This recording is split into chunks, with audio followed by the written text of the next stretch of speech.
Of course, as I started making, these points of origin would often overlap and intertwine, but I want to try and pick out the individual threads here.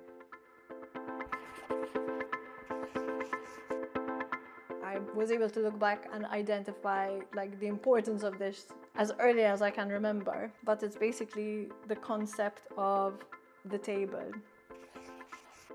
The table, like the place that I center around with family and friends, like realizing that there are so few places and times in my life where I felt grounded and at peace.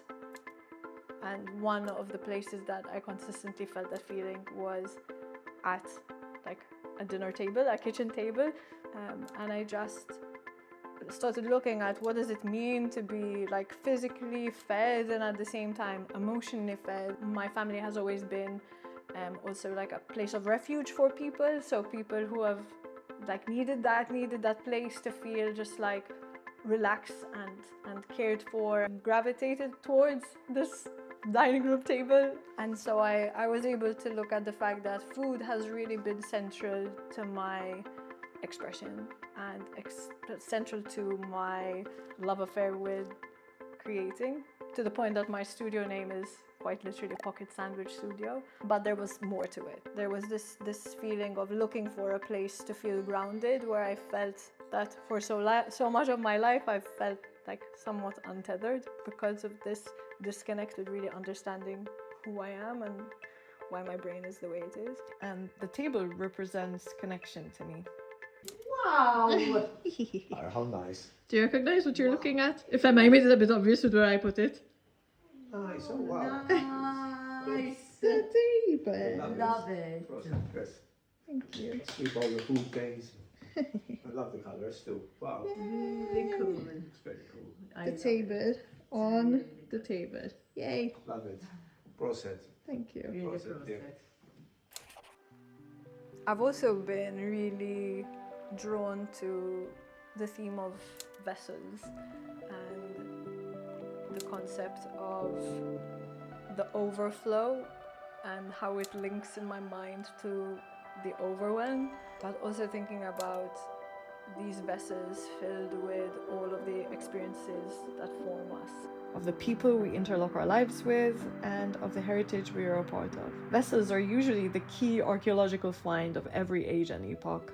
There's the functional vessel, the things that store the things that need to be stored, and this physical act of containment, mirroring an emotional or spiritual containment and flow. Even the contrast of the earth, clay, metal tones that I wouldn't have said were like the colors I would have described my work with, but they seem to be creeping in.